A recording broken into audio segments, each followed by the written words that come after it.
All right, everyone, let's keep going with these basic classroom words. We were halfway through when we stopped the other video, and I'll go ahead and give you the other half.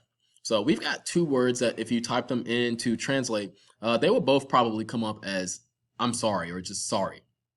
This word perdón, I like to think of it more as the word like pardon or pardon me. This is more like excuse me, sorry for being in your space, sorry for bumping into you, sorry for breaking social distancing. That's when we use perdón. But lo siento is more, it literally says I feel it. This is when you're talking about empathy and you feel what someone else feels. So I don't know if you can ever truly feel what someone else feels, but this is I'm sorry. This is how you ask for forgiveness.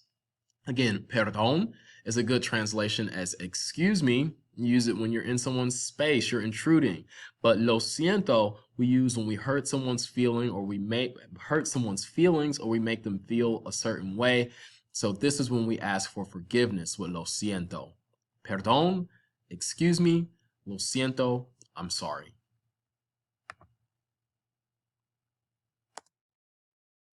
So here we add in perdón, señor, excuse me, sir, or perdón, señora, excuse me, ma'am. See? This one does have the accent. ¿Puedo ir al baño, por favor? Can I go to the bathroom, please? Sí, puedes ir. Yes, you can go. Gracias. Thank you. De nada. You're welcome. And this one, I added in, no, you cannot go. So, ¿puedo tomar agua, por favor? Can I get water, please? Lo siento. I'm sorry. Forgive me. No puedes ir. You cannot go. Okay, señor. Puedes ir más tarde. You can go later.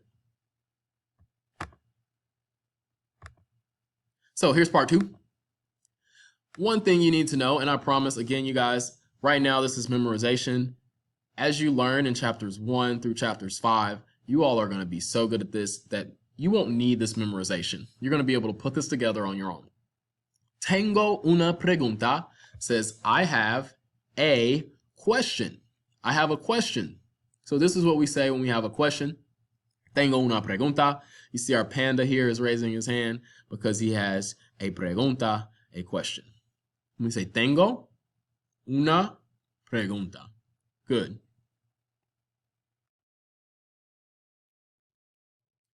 Here, I will abbreviate this in class often as QQD when we're doing games or Kahoot or something. But in general, this phrase means, what does it mean? This is a phrase we can use for a word we're not familiar with. So when I say, ¿qué quiere decir? What does it want to say? ¿Qué quiere decir rojo? That answer would be red. ¿Qué quiere decir azul? The answer would be blue. ¿Qué quiere decir agua? The answer would be water. ¿Qué quiere decir puedo ir al baño? ¿Qué quiere decir tengo una pregunta? ¿Qué quiere decir puedo tomar agua? ¿Qué quiere decir por favor? You should be able to answer those questions if you've done a good job in class or you've done a good job with this video. The opposite of ¿qué quiere decir is ¿cómo se dice? ¿Cómo se dice? How is it said? ¿Cómo se dice? ¿Cómo se dice only works if you're talking to someone who knows your target language, Spanish in this case, and the language that you're asking about, English in this case. This will not work. This is not a useful tool if you're in a new country and you're surrounded by people who only know the target language. If I say, ¿cómo se dice mac and cheese? Only someone who knows what mac and cheese is could answer that question. Okay, so ¿cómo se dice is limited. It helps you in class, but it will not be very helpful in real life unless you're talking to someone who's an expert or familiar with both languages. I often abbreviate ¿cómo se dice as CSD when we're doing Jeopardy, Kahoot, or other in-class games. That's not anything official. It's just something we use in class, and you may see it in some of the notes that I share with you. So ¿cómo se dice would be used like ¿cómo se dice strawberry?